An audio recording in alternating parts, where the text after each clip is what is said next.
Hey guys, welcome back. My name is Azriel, and as usual, I got my boy Anthony here with me. Bonjour, mes amis.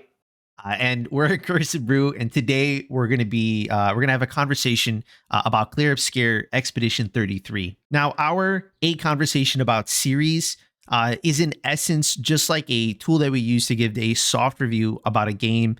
We're going to be talking about a variety of aspects of Clair Obscur, and then kind of diving in deep on certain aspects that really resonate with us.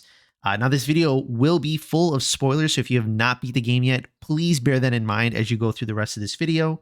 And then finally, too, if you do end up enjoying this, please remember to give it a like. It really does do a lot for us, as well as subscribing if you guys want to check out more of our content. But that's my spiel out the way. And with that, I'm going to go ahead and kick it over to Anthony to talk about the story and just his thoughts in general on that as we start off this video. Uh, One word, outstanding. Two words, breathtaking. Three words, it affected my soul. I don't know. I lost count. That's 4 words. I'm in love with this game. I don't care, dude. It's I am I cannot stop talking about this. I'm messaging all my friends on Discord who don't even want to hear from me anymore to like play this game so I could have more people to talk about it with. The story is unbelievable. I am so drawn into everything about how they wrote it, why they wrote it. The thing that always stands out to me when I look at video game production in particular, going from writing to art direction to music to everything, which we're going to touch all on all of these things, is passion behind it. And I think that just oozes through in every pore of this game is the passion that the team behind it had. They pulled out all the stops. They did everything in every direction that goes against the grain and what you're supposed to do and what people want in a story. And they pushed the envelope in certain aspects. Um, there's no happy ending for anybody. There's a what we discussed outside of things was a canon ending, and then the quote unquote good ending, but it's not even really good. There's so much to love about this game, and it's so breathtakingly French in every aspect, going from the humor to the drama to just little tiny bits of this game. Everything oozes French inspired. So much love was put into this, and I can't get over the fact that it's perfect. Like it's the perfect game for me. I think. I mean, if we're going to talk about like review scores and overviews and stuff like this is like not only my game of the year, this crushes everything since Disco Elysium for me. Yeah, I think everything that you said, I completely agree with, and I definitely feel like this game, if this isn't game of the year, like game of the year is going to have to be like unbelievably stellar to really compete with this, because this is on like another level. And the story, like in particular, honestly feels really fresh playing something that, like you said, like it doesn't pull any punches. Like it really hits you in the gut early on, especially. Again, like if you play the game and you've watched Gustav die, like this game it doesn't fuck around. You know what I mean? Like it's gonna hurt you.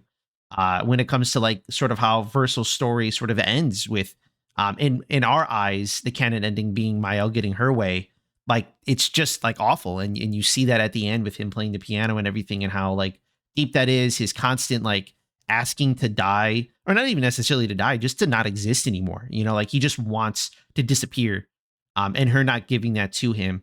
And sort of the reason why we feel like that's the canon ending, is really just due to the fact that the whole game, Mael played like a very jealous character. She was a very jealous person, constantly, and honestly, I would even say a little arrogant too, just constantly thinking that like the way she's doing things is right, what she's doing is right. She wants what she wants, and she's gonna get it. As sad as it, I'm sure it is for her to know that like, oh, like this is the one part of my brother I still have left. Like I get that, but um, it's basically like she's just keeping a husk of a brother alive at this point. And of course, and this will be the last thing I'm gonna say, and I'll kick it back to you, man. But of course, this world to them is effectively real, right? Like it's not like their existence.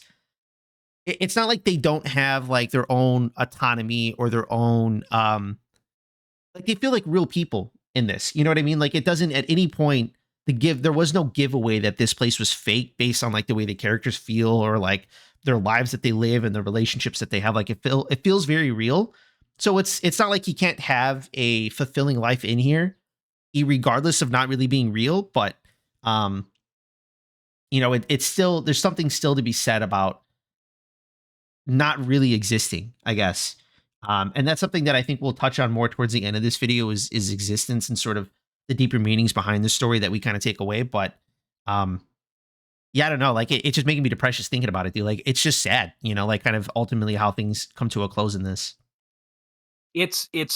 I mean, you touched on it, but like you did ask the question, what is real? Like that's something we're going to talk about. Like is real, because these people in this painted world had families and created offsprings and lived full lives. They blatantly point out at one point that Mael has two memories of two different childhoods because she's 16 years old in both of them. So that 32 years that she's been alive has been split between two completely different upbringings and worldviews, and then they're immediately combined into one, and she has to like deal with all of that.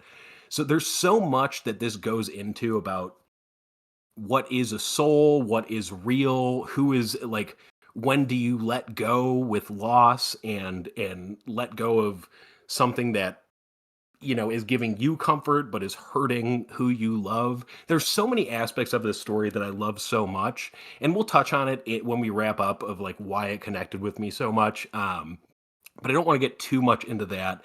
I think we move into musics and aesthetics now, but I'm just going to say, I mean, I don't know if we're giving actual scores, but like story is like not even a 10 out of 10 for me. This is like one of the best stories connecting wise since Disco Elysium, Final Fantasy X. I think this is a generational, once every 4 or 5 years type story to me.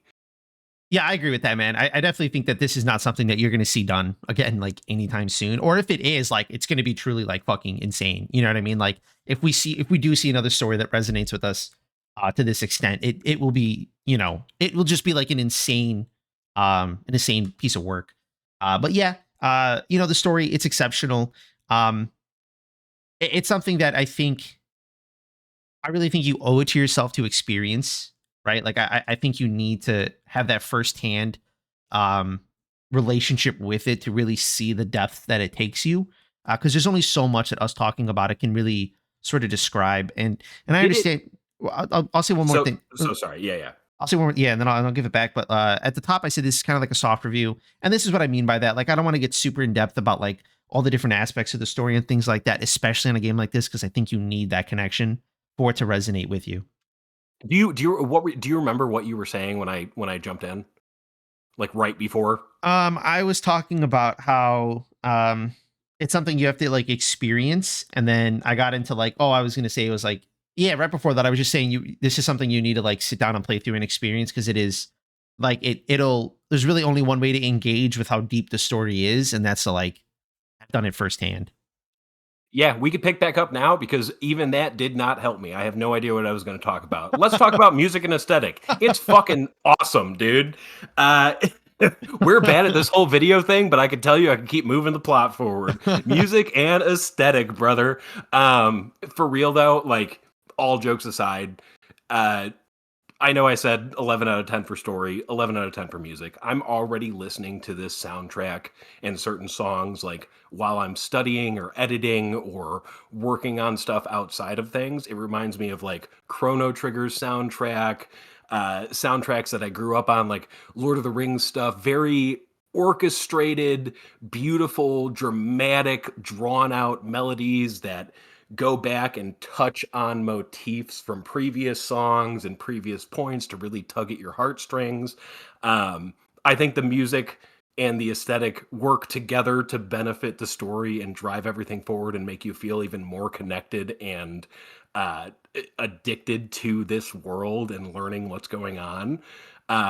Again, 11 out of 10 for both art director and music, who was, by the way, I just remember what we were talking about on story, so you're going to have to chop this up and edit it or do whatever you want to do. What I was going to bring up was, did you see the article that I sent you about the writer for this game. Oh yeah, that they were like a redditor, right? They were a Redditor that got hired on to do like a voice actress gig at the beginning of production of this game to be like one of the main characters.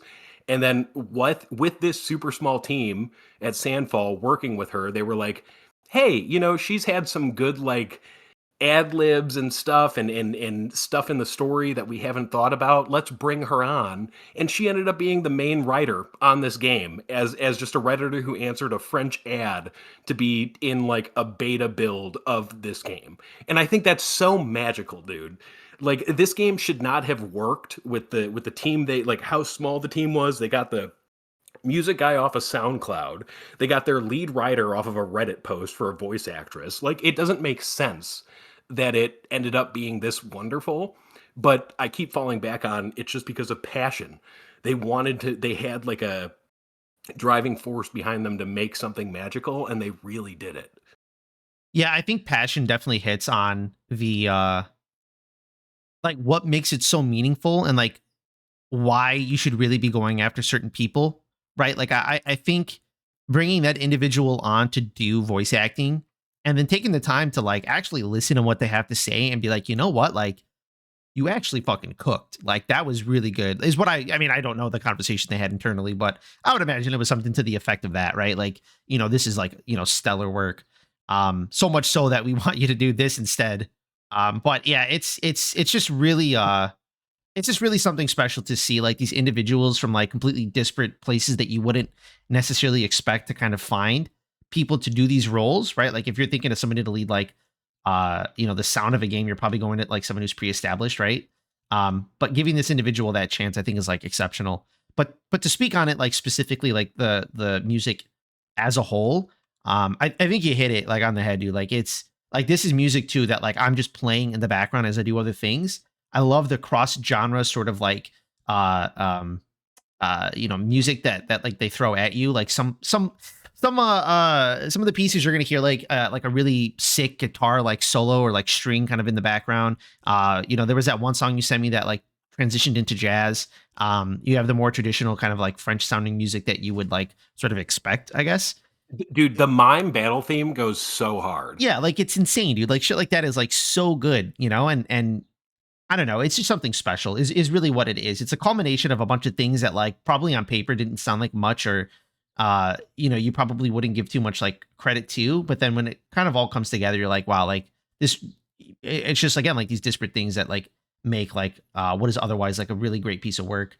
Um, so yeah, I mean, music and art for me is great. I think the art style of the game, it's epic. So like it's epic. It's Unreal Engine. So like it does kind of have like a It's epic, bro. it's epic. It does have a general sort of samey look to it that some other Unreal games do, but I think what they did here by adding in so much color and so much variety to the terrain, so much verticality, just allowing like these different pieces of like these different objects that have like these really unique shapes. I don't even necessarily mean unique shapes. Actually, I think the better way to say it is that like there's just like unique props in places you wouldn't expect it, like having floating heads everywhere, having like these different like vines and like one of the worlds is like an underwater world that's not really underwater, but it has all the aesthetics of being underwater. Like it's just like a really unique blend, and it just Well, makes for like a great combination of things.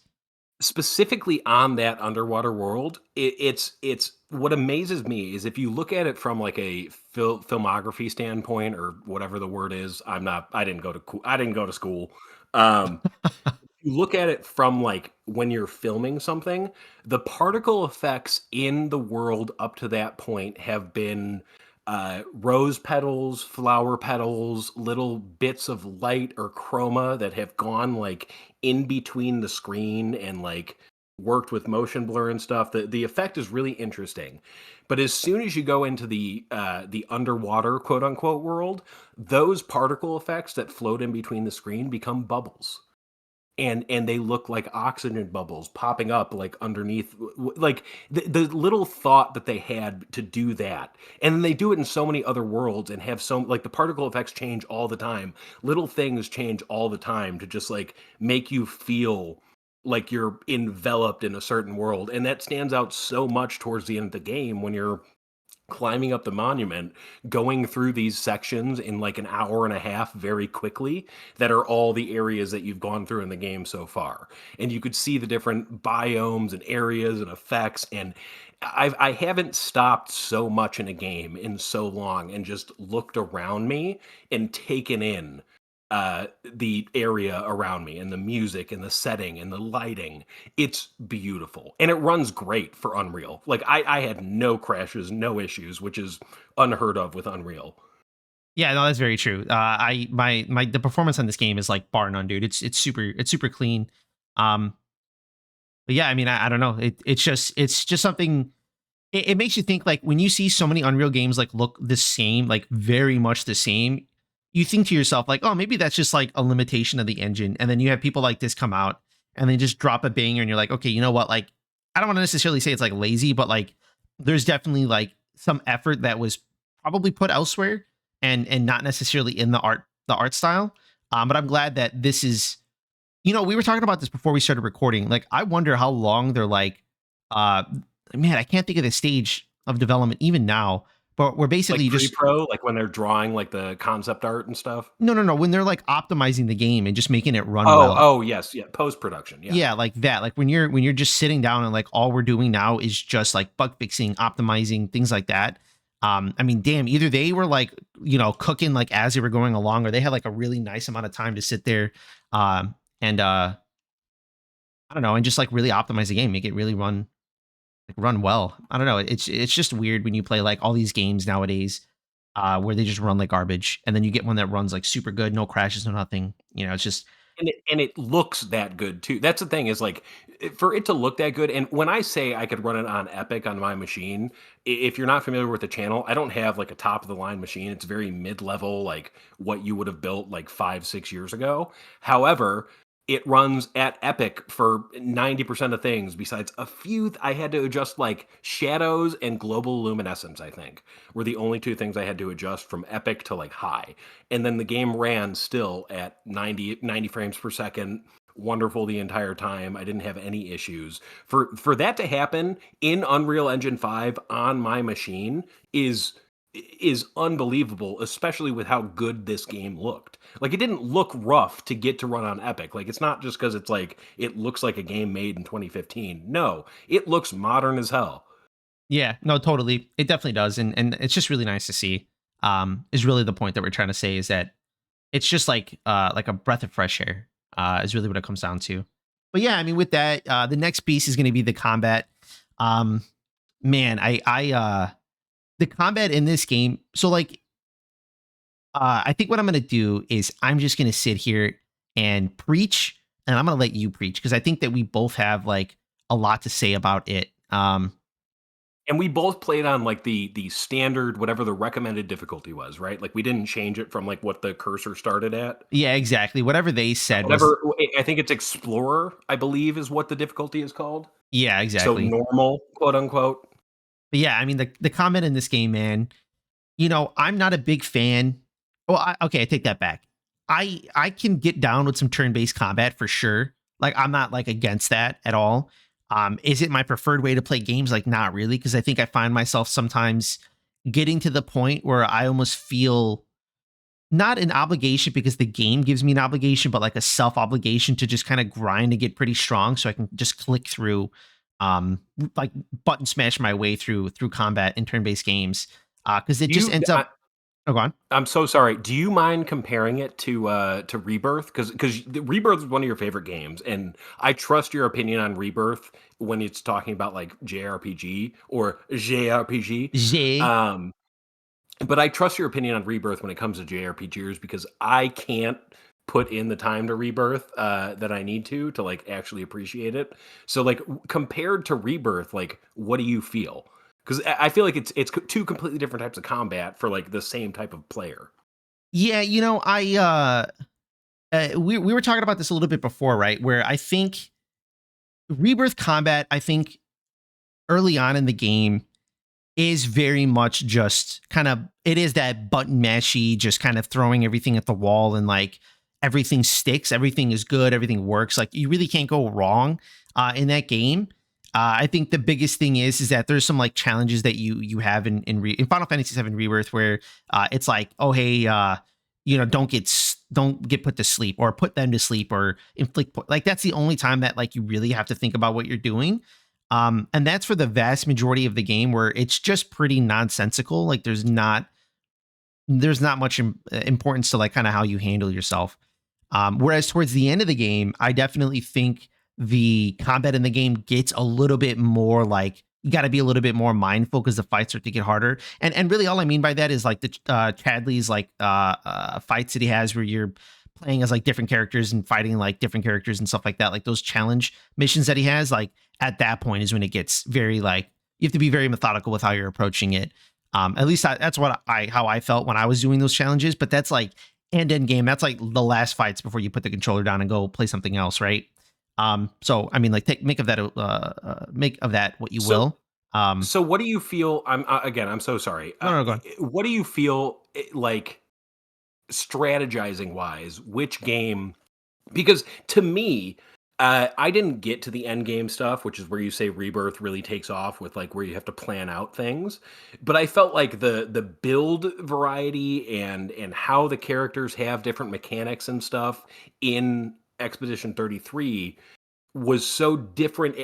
Different with how it connected with me than in Rebirth when I was learning these different characters. I felt like the different characters in Rebirth were more of just like, yeah, you could use them when you want and this and that, but like this is the game, just kill the guy. And then in this, it was like, well, I want this character to have like a break specialty. I want this character to be like an auto death bomb that buffs my party and then auto resurrects. Like I felt like the build variety, you could do more. Like I could make any character what I wanted. Whereas in Final Fantasy, it was like Tifa is this, Barrett is this, you know? Yeah, I see where you're coming from, but I think it's almost. Yeah, I could see from your perspective how you might not necessarily like be super pumped about that, where you would want a little bit more freedom with how you can build them. I do think that in Rebirth there is a and I'll just talk a little bit more on Rebirth and then jump and then hit on like kind of the contrast between that and Clair Obscur. Mm. But in Rebirth, you do kind of ish get the choice later on as you start collecting more weapons and they start getting a little bit more powerful, where you get to use certain weapons that have like, for example, Tifa has like gloves that will do more magic damage, and you can build her with more magic spells. But then her actual attacking animations and like what her character's like physically doing doesn't necessarily match. So like you have that choice where you can play Tifa that way, but Mhm. the rest of her character kind of feels at odds with that. And that can be the same with like, any one of those characters at all, where like you can build them a certain way, but sometimes it feels at odds with the character's identity. Whereas in this game, you do have a lot more freedom in this game to build them however you want. But I think in that freedom, you almost lose a little bit of individuality. Like, sure, each character kind of has like their own little gimmick with how you play them, but I don't think that um it's less like character driven, I guess, when it comes to that individuality and more just like how you decide to build them. Like I never felt like I had to use a specific character because I would just like use their Lumina points to build them how I needed for my party comp. yeah, exactly. Like you have that freedom, but I think in that you lose individuality. The fact that you can pretty much make them do whatever you want and be however you want, like it doesn't. Uh I think that's a great argument. I really do think that's like that's genuinely what I was looking for with that response. yeah, I think that's kind of what you lose. But yeah, man. But I mean, otherwise, the combat itself, though, in the game, I think what I was saying earlier about being bored with like normal turn-based games and not really wanting to carry on with them, I don't necessarily feel that here. Because of how active the combat is. And I'm going to get into combat here in a moment. And I apologize. Anthony won't be able to see my screen. So I won't necessarily be referencing the fight, but more so just using it as an example of some of the things that I'm saying. But the fact that the game has like a lot of those active elements, it just feels really gratifying to kind of like um, be just a little bit, just to participate a little bit more in the game. And I know this has kind of been like the common thing that a lot of people have said about this game, but I think that speaks to a lot of the reason why I think this resonates so much with people kind of like at large is because it meets, in my eyes, what is turning out to be sort of like a sweet spot for a lot of gamers that want something that they can participate more in, but then also people who like the sort of lax nature of a turn-based game. But yeah, I mean, you tell me your thoughts on it, and then I'll dive more into like whatever else you don't I necessarily mean, hit I think on. I think the gamer that you're describing right now is me. Like I played Dark Souls 1, 2, 3, Demon Souls, Bloodborne, Elden Ring. Like I'm a huge FromSoft fan and I love that like challenge and aspect of gaming. But I also grew up on like Kingdom Hearts, Final Fantasy X, Legend of Dragoon, one that again with Legend of Dragoon with like the turn-based quick time events and mechanics like parrying and dodging, Super Mario RPG and Paper Mario, like those type of games are like what I grew up on. Chrono Trigger, turn-based RPGs. I love that shit. Like if you are familiar with the channel at all, like you know how I feel about the combat in like Final Fantasy VII Rebirth versus original Final Fantasy VII. Like I'm more into the turn-based tactical, but I also still do enjoy action games where you have to get good and parry and dodge. And I think it blends both of those so well, which we're going to touch on progression here in a bit, but I think combat and progression goes so hand in hand. I'm touching on both right now. So sorry for the structure breakup, but I think that's, it works out. But like for turn-based combat, you could take your time and spend an hour and a half in menus and min-max synergistic builds where you're getting Pictos that you've trained and you have Luminas that work with other Luminas, so you get huge buffs or bonuses, or your character gets, 8 AP out of 9 a turn max. Like there are things to do in this game where you could totally break it if you sit there and sit in the menus and min max and think. And that is kind of where the turn based strategizing comes in for me. But at the same time, the fights look so good. The sound effects and visual cues are so good on enemy attacks that dodging and parrying feels so visceral. It feels like I'm playing fucking Sekiro or Elden Ring. Like, you get up against an enemy that is way over leveled for where you're at. Say, like, you're in Act 1, you play like one of the chromatic enemies that one shots your entire party. However, you can get good, just like the Golden Sentinel or whatever the fuck he was called in Elden Ring, where he has like the golden halberd right out front before I you think that get was him. your horse. Yeah, I think it's Golden Sentinel, and he has like the golden halberd, and you could fight him before you get Torrent. And it's a super difficult fight, but it's one of those things that like you'll see a streamer or somebody throw themselves at, or if you're like me, throw themselves at for 6 hours and learn those moves so perfectly that even though it'll kill you in one hit, you spent that time learning it and you could beat that fight. And then that enemy, whenever you encounter it, that same type later in the game, is a cakewalk because you mastered it and you spent 2 hours training against this fucking asshole. Like it is just part of what this type of game is going for. And I think that's beautiful that it merges both the get good aspect and the hey, you could strategize and get out of this if you min max well enough and just like beat the enemy in the first turn before they even go because you had like the best buffs that you did everything perfect, so you minimized their turns and maximized your turns. Or you could just be like, I'm gonna hit RB really well. Yeah, pretty much. You could just hit RB really well.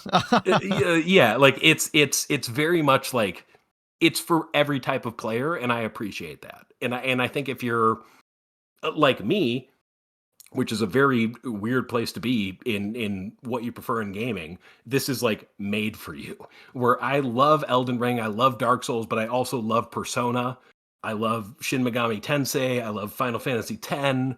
Like I love those types of games where your skill screen is giant. And you're putting points into 1,000 different places. I think this game ticks every single box when you're talking about both of those aspects, and that's the game for me. Yeah, I mean, I just think that that's the blending that it does. I think it picks and chooses like the right aspects of each to kind of like throw together. I would have loved to have seen kind of like the early dev cycle on combat to see like what some of the ideas that they had cooking up, because I would imagine that they started off tackling this in a variety of ways, and then eventually coming to this is like super. It's I don't know. It's just like really interesting. that they did that. But hitting again on that like archetype that we were talking about earlier, the characters themselves, like, there is a little bit less individuality than like something you would see in some other games. But there is still like some special things that these guys are going to do, right? So you'll have like certain characters that excel with might or defensive stats, or they're really quick or they have high crit. Characters that obviously are really good at inflicting status ailments, or stacking burn, healing, just straight doing damage, right? They do excel in a variety of ways. So I don't want that to get, I don't want that little bit of nuance to get lost in what I said earlier. There is still like a lot you can, there's still reason why you would pick certain people over others, other than just like wanting to see them. Cause I Well, do think a big part of it is that just wanting to look at them.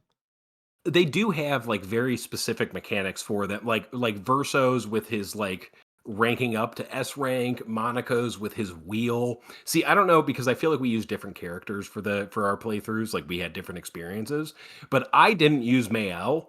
I used Lune, I used Verso, and I used Monaco.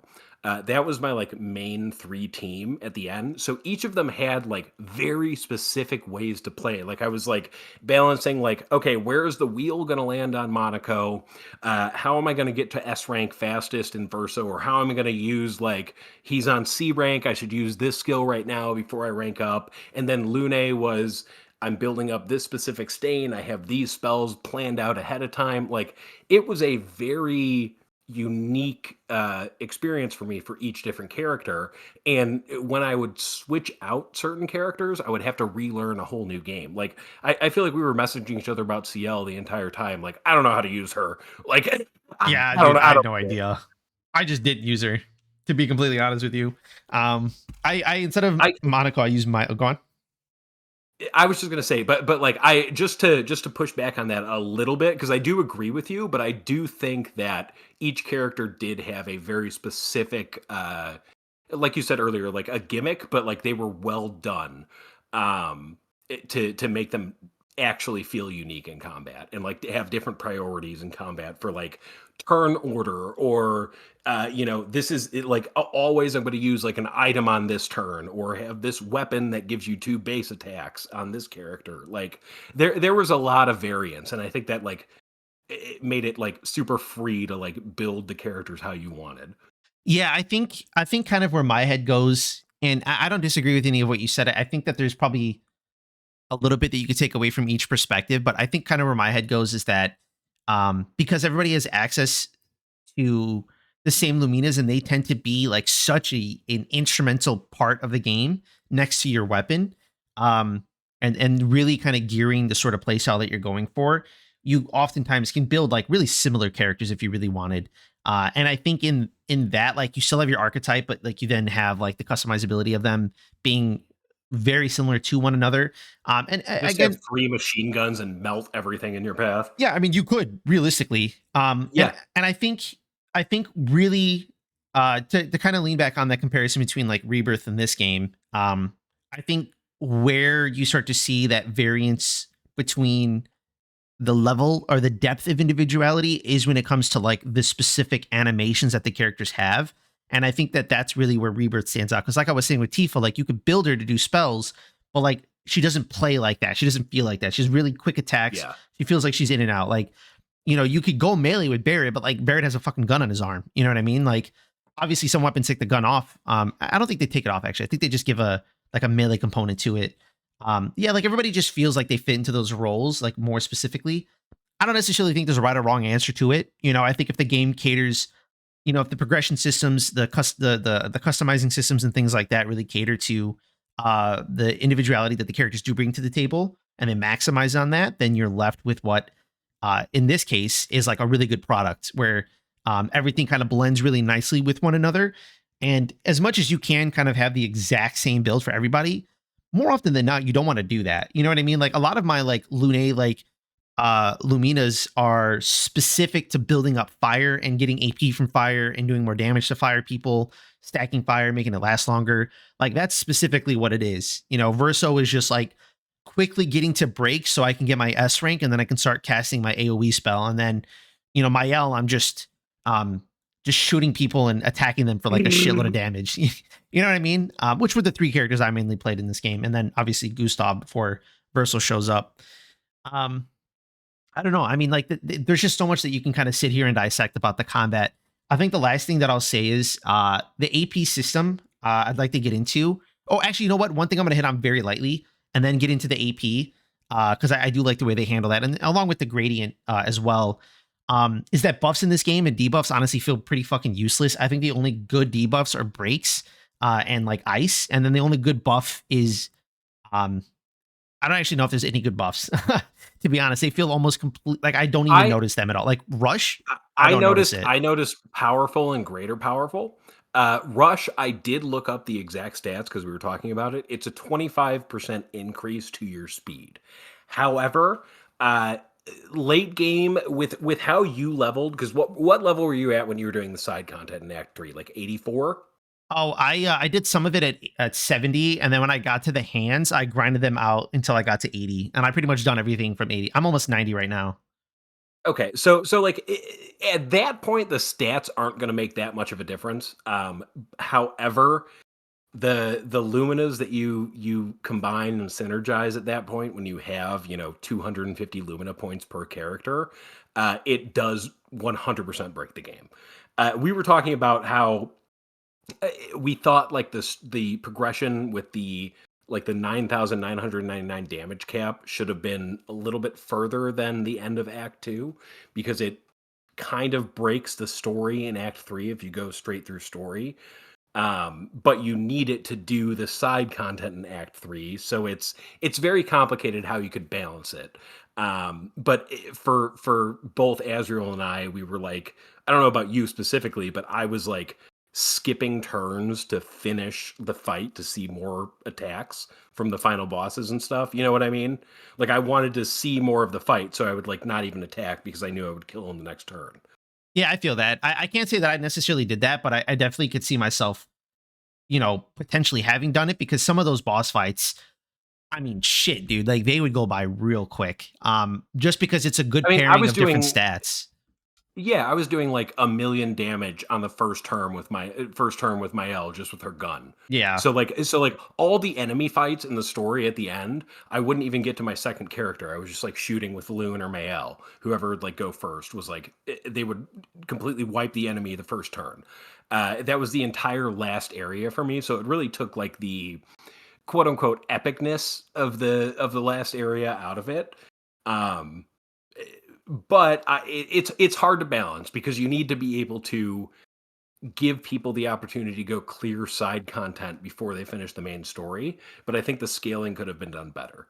Yeah, you know what? That was something that I was sort of getting into earlier about again doing the rebirth comparison was in the early game of rebirth. It's kind of rough, but then the end game it gets a lot more strategic. And I think the opposite could be said for here, where to be honest, maybe this would be more enjoyable at like a higher difficulty because I think at normal or whatever the default is, everything truly is just way too easy. At this point, like I know I did grind, but it does feel like it's a JRPG. It does feel kind of like that kind of game where you kind of want to grind. Um, and I don't know. I don't want to necessarily say I trivialized it. It just felt like a little bit more hand holding would have been nice because I could have known. Okay, cool. Now that I'm done, or now that I'm in the post game and I have everything, and most of it's kicking my ass, like I would like to know where to go. And like, sure, some of the like the side missions you do with companions can kind of help with that because you could do some of those but I don't know, like a little bit more hand holding I think would have been nice just to kind of like round out what has otherwise been like a phenomenal experience because the end game there is a little bit of story left to be had to kind of fill in the blanks here and there but it's mostly just kind of like a now that you've mastered the our combat system like we want you to go have fun in it now. Which I first of all I love that they would do that, but that feels like what it boils down to by the end of the game. Is that They do the get good thing at certain bosses in Endgame, though. I will say that. Like, even if you're maxed out and have like really good synergy and your party's built really well, like if you can't parry, you lose in the second round. Against like the Clea fight that you had at the top of the tower. Like there's certain things where it's just like you will get owned if you aren't like good at the mechanics too. yeah, and that was like, but the problem is that's so very few and far between. I think that's kind of like where the issue stems from is that like that was a fight. Like I think I've had like 2 or 3 fights. Um, I think just 2 actually in the end game. Actually, you know what? The final boss, Simon, so 3, where it feels kind of like there's with Simon, it feels like there's a wall. With the other 2, it just felt like there was a learning curve. And then literally every other boss fight just felt like I'm just so strong right now. I'm going to like one shot my way through it. So I don't know. I mean, like this is all to say that like, I did play through the game having picked like my specific play style with these characters, early on, and then I've just kind of stuck with it till now. So I've sort of perfected this one particular way of playing. But there's variety there to be had. Like the Lumina system. I mean, dude, like I think it's a good time to jump It's into so deep. progression. It But is so deep. Yeah. I feel like we've been talking about progression like all the way through combat as well. Um, but like yeah, it is so deep. You like the flexibility I've had to create the party that I want and really like I said, I've spent more time in menus than I have in fights, I think, because I'm going through and I'm like min maxing, and that's how I play games like this. Like I like an XCOM, I like a Fire Emblem, like those type of things where you're really like maximizing to the pinpoint where you could be like everybody's gonna live, we're fine. um and in this game, like you really get to that point where you have every particular character that you have in your party has a purpose, and I love that. Like I had it planned out like where the backup party had a specific purpose, and like they would boost each other based on that, like because I knew what I was going in with, the 3 characters I was going in with. I think there's so much in this game that I love, but I think the freedom that they give you in the learning the combat and learning the combos and parries and dodges versus min maxing and being a nerd about stats. I think that's it's a perfect balance because it gives somebody who's playing on normal both avenues. Like you don't have to interact with either if you don't want to. You could just get good at one. And I think that's beautiful. Like I think more games should do that, where it's like you don't have to play our way. You could play whatever way you want that like your mind works for better. yeah, and that's good. I mean, even like the difficulty levels too cater to that. Like, and some of the settings in the game where you can sort of just like, I've never actually used the settings that like let you just skip past like combat or like, checks and things like that. So I don't really know how that functions, but I would assume you So just, I did. You can't adjust like parries or dodges. That is still you have to do. The only thing that it gives you for like accessibility is like the hitting A on attacks at like the right time. But then you don't get the perfect bonus, so you do like less damage. hmm. So it's just like what but it like if like you have an issue with it, like you could just disable that, play on story mode, not have to worry about dodges and parries, and just build into like vitality and defense. Like it gives you that option to still experience this game, which I think is beautiful. Yeah, I think that's necessary. I don't think that you should that like gatekeeping your game is ever a good idea. Like that's one thing I wish that Dark Souls would kind of do a little less of is gatekeeping their game and made it more accessible. I know some people might just hate on that idea. Oh, it goes against the essence of it, but like I think it would do well for everybody to have the ability to like fight certain people and to like kind of participate in, what everybody else is like kind of participating in. But I guess it's kind of like a wider conversation for another time. But it is nice nonetheless if they do allow that. But yeah, I mean, I think the only other part of progression is like you can level up your character. You get 3 points every level. You can put it into like a variety of stats. But there's not too much more going on with that beyond it. You I mean, it kind of boils down to just specking into whatever your preferred weapon excels at. Um, that's going to be like the focus that you have. But it's not necessarily a bad thing that it's not like the most like crazy aspect of the game. I think making a little bit easier in that regard is kind of nice because of the depth that you'll find elsewhere.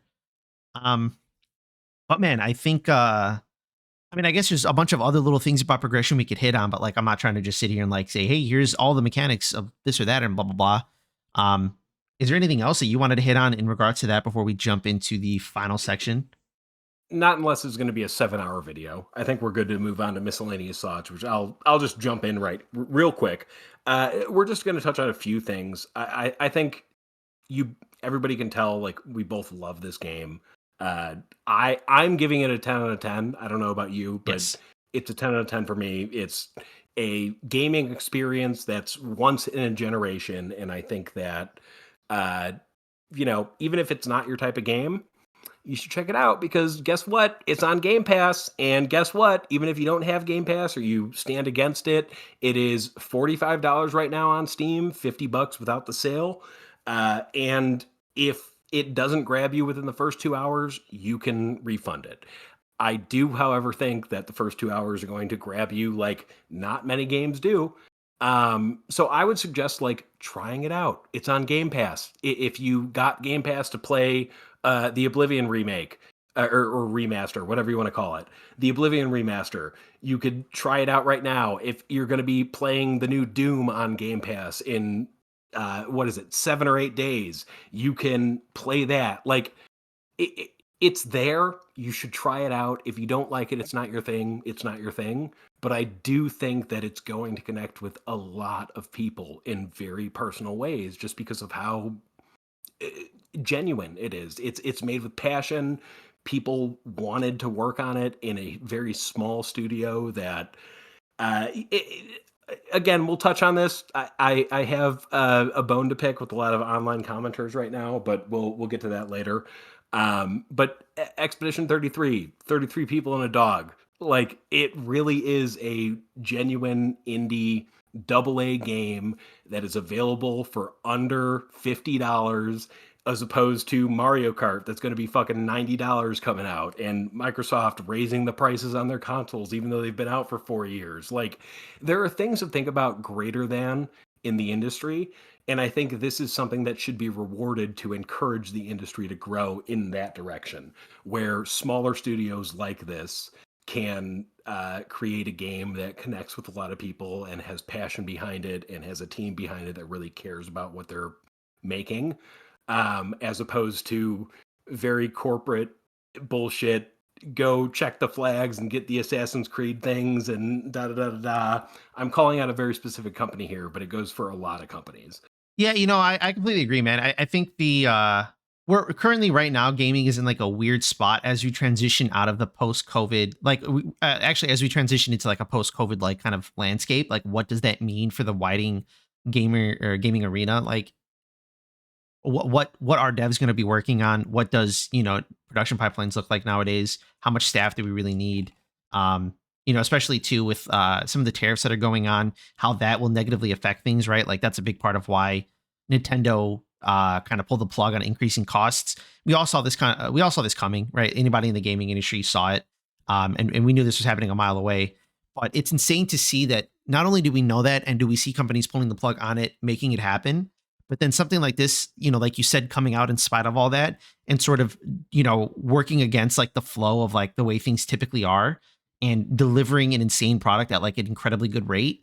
Um, it's akin to what we were saying earlier about the performance, where this is behavior that you want to reinforce and that you want to encourage. So to me, this is one of those games where, if we haven't convinced you already that this is something really special, that it deserves your time and effort and your money, um, it would be important to the devs and to the wider gaming community, if this has landed with you, to pick up, to try out, to enjoy. It is $50, as he said, or $45, as he said.